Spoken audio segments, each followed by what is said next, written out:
حضرت امیر حمزہ فرماتے ہیں ابھی کلمہ نہیں پڑھتے تھے، کہتے ہیں میں شکار کے لیے گیا تھا، واپس آیا تو واقعہ یہ ہوا کہ نبی کریم علیہ السلام نہ کوہ صفا کی پہاڑی کی طرف جا رہے تھے تو رستے میں ابو جہل آ گیا، اس نے حضور کو نہ برا بھلا کہا۔ میرے نبی کریم علیہ السلام نے نا آج اس کے جواب میں خاموشی اختیار کی۔ خاموشی بہت بڑا طوفان ہوتی ہے، چپ رہنا بہت بڑا طوفان ہوتا ہے۔ حضور خاموش ہو گئے، مکمل کوئی بات نہیں، حضور دیر تک خاموش رہے۔ نبی کریم علیہ السلام جب خاموش رہے تو سر پٹایا اور اس کے ہاتھ میں ڈنڈا تھا، حضور کے سر اقدس پر دے مارا۔ حضور کچھ نہیں بولے، خاموش رہے، سر پہ ہاتھ رکھا، گھر تشریف لے گئے۔ وہ لونڈی دیکھ رہی تھی، نبی کریم علیہ السلام تشریف لائے حضرت ختیجہ کے گھر۔ اتنی دیر میں حضرت امیر حمزہ آئے تو اس لونڈی نے نا جناب امیر حمزہ کو مخاطب کیا، چونکہ اس نے حضور کو بھی دودھ پلایا تھا اور جناب امیر حمزہ کو بھی برابر کی محبت تھی، رضائی والدہ تھی۔ حضرت امیر حمزہ کو دیکھ کے کہنے لگی امیر حمزہ کہاں سے آ رہے ہو؟ کہا شکار کھیل کے آ رہا ہوں۔ فرمایا کیا فائدہ تیری بہادری کا، کیا مطلب ہے تیرے اس سارے کارنامے کا، کہا ہوا کیا؟ تو وہ لونڈی کہنے لگی کہ آج میرے سامنے ابو جال نے ڈنڈوں سے اتنا مارا ہے کہ حضور کے سر اقدس سے خون نکل آیا ہے، خون نکل آیا ہے۔ مجھے پتہ ہے ابو جہل یہ ظلم اس لیے کرتا ہے کہ محمد ابن عبداللہ کے والد موجود نہیں۔ آج اگر ان کے والد ہوتے، دادا عبد المطلب ہوتے تو پھر میں دیکھتی تھی کون ان کے قریب آتا۔ یہ لفظ کہے نا تو جناب امیر حمزہ رو پڑے، شکار وہیں پھینکا، درخت سے ڈنڈا توڑا۔ ابو جال بیٹھا تھا حرم مکہ میں، کفار کے درمیان ٹولیاں بنا کے وہاں گئے اور زور سے ڈنڈا اس کے سر پہ مارا، اور ڈنڈا مار کے کہنے لگے تجھے شرم نہیں آتی؟ میرے بھتیجے کو لاوارث سمجھتے ہو؟ جرت ہے تو ذرا آنکھ اٹھا کے ایک دفعہ دیکھو، میں تمہاری آنکھ نہ نکال دوں تو کرو ہمت، اگر طاقت ہے تو بولو۔ اللہ اکبر۔ جب یہ لفظ کہے، جب یہ بات کری تو ابو جال کانپنے لگا۔ کچھ لوگوں نے چاہا حضرت امیر حمزہ کے معاملے میں مداخلت کرنی، پر کہنے لگا چپ کر جو، تمہیں پتہ نہیں یہ شیر بڑا ہے، یہ دلیر ہے، یہ طاقتور ہے، خبردار کوئی بات نہ کرنا۔ اللہ اکبر۔ حضرت امیر حمزہ وہاں سے نہ نکل کے تو سیدہ ختیجہ کے گھر آئے۔ سیدہ ختیجہ الکبریٰ رضی اللہ تعالیٰ عنہ نا نبی کریم کو مرہم پٹی کر رہی تھی۔ حضور نے چچا کا چہرہ دیکھا تو آنکھوں میں آنسو آ گئے۔ حضرت امیر حمزہ بھی روئے اور کہنے لگے بھتیجے خوش ہو جا، میں اس کا سر پھوڑ آیا ہوں۔ اتنی زور سے مارا ہے کہ اس کو ہمت نہیں ہوئی بات کرنے کی۔ حضرت امیر حمزہ کے جواب میں محبوب فرمانے لگے چچا میں ابو جال کا سر پھوڑنے سے تو خوش نہیں نہ ہوتا۔ کہا آپ کیسے خوش ہوتے ہیں؟ فرمایا آپ کلمہ پڑھ جائیں میں خوش ہو جاؤں گا۔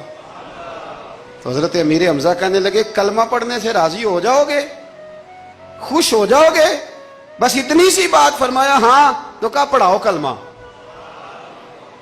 پڑھاؤ کلمہ۔ حضرت محبوب کریم نے کلمہ پڑھایا اور جناب امیر حمزہ اسی وقت مسلمان ہو گئے۔ ایک سنار کے بارے میں عارف رومی نے لکھا ہے کہ وہ نا اس نے بے اولاد تھا تو اس نے ایک بچہ لے کے پال لیا، تو بچہ اس کو باپ کہتا تھا، اس کی بیوی کو ماں کہتا تھا۔ انہوں نے لے پالک بچہ تھا، اور یہ لوگ جن کی اولاد نہیں ہوتی ترس جاتے ہیں، کئی دفعہ ترسے ہوئے لوگ تھے۔ بچے کو لے لیا، پالا، وہ بچے نے بھی حد کر دی فرما برداری کی۔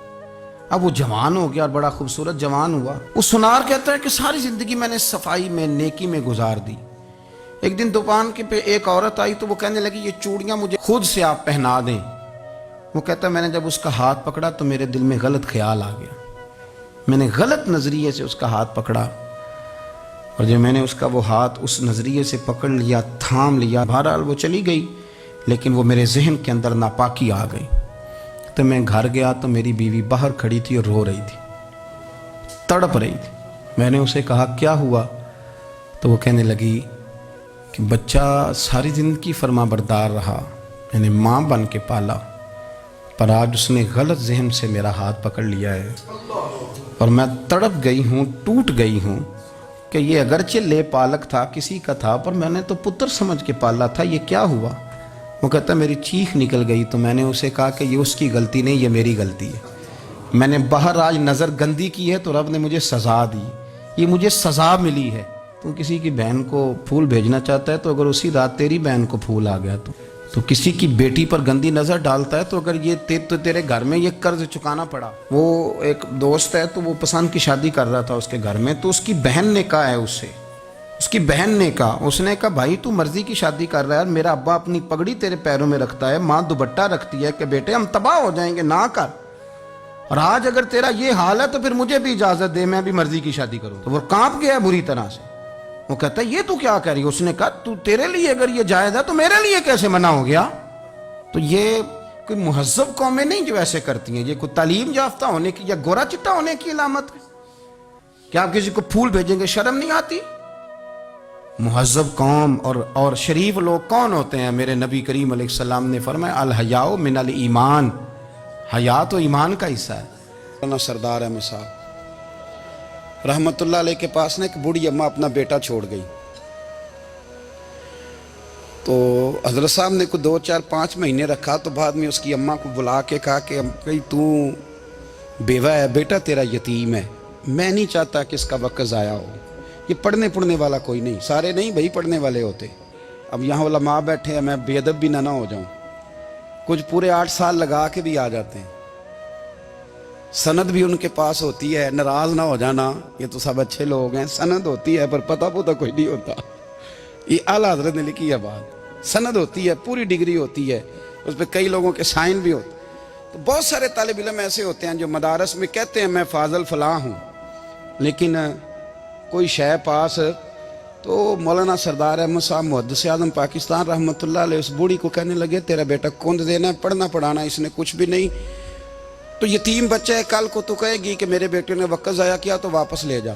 बूढ़ी अम्मा रोने लग गई, कहने लगी मैं पढ़ाने तो नहीं लाई थी, मैं तो आपको रब का वली समझती हूँ, मैं तो नौकरी कराने लाई थी, नौकरी। हजरत अनस बिन मालिक कहते हैं मेरी अम्मा भी हुजूर की बारगाह में दे गई थी, हुजूर की बारगाह में, ये नहीं कहा था कि या रसूलल्लाह पढ़ा दें, हाँ हाँ मैं जिम्मेदारी से बात कर रहा हूँ, ये नहीं कहा था हुजूर मुजाहिद बना दें, ये थोड़ी कहा था कि या रसूलल्लाह सल्लल्लाहु ताला अलैहि वसल्लम से मुफस्सिर मुहद्दिस मुहक्किक मुफ्ती बना दें।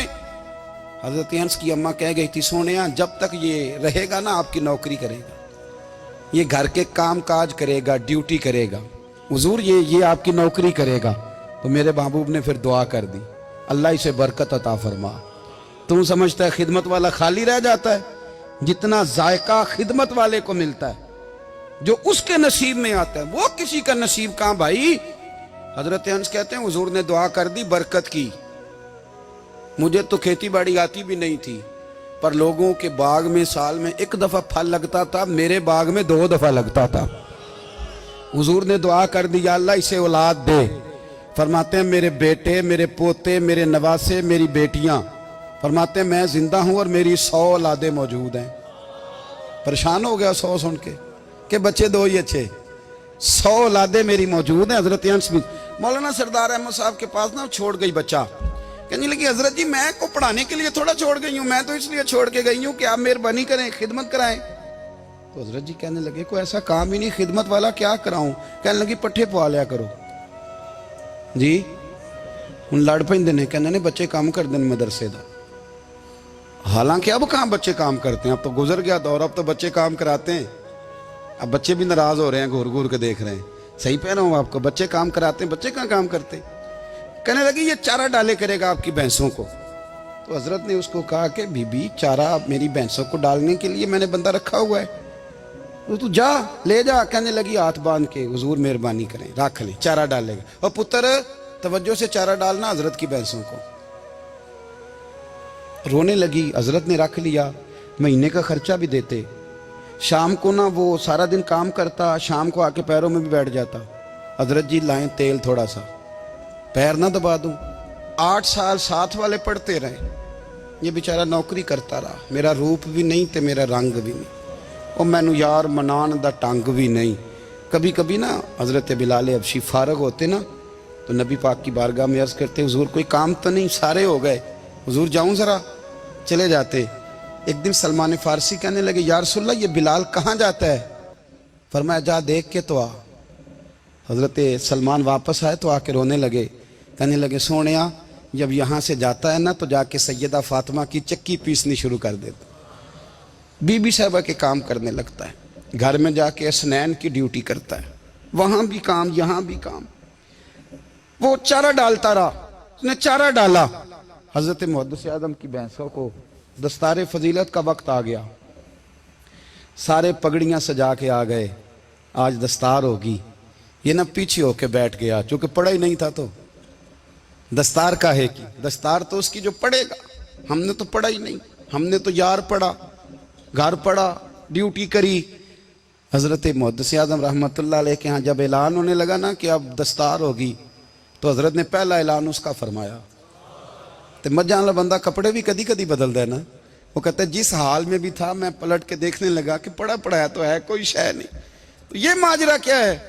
पीछे से उठ के आए तो कहते हैं बाकियों की दस्तार किसी आलिम ने की, किसी सूफी ने की, लेकिन ये भैंसों को चारा डालने वाला जब आया तो मुहद्दिस आदम ने फरमाया पगड़ी के बाल को कोई हाथ ना लगाए, ये सारी दस्तार मैंने करनी है।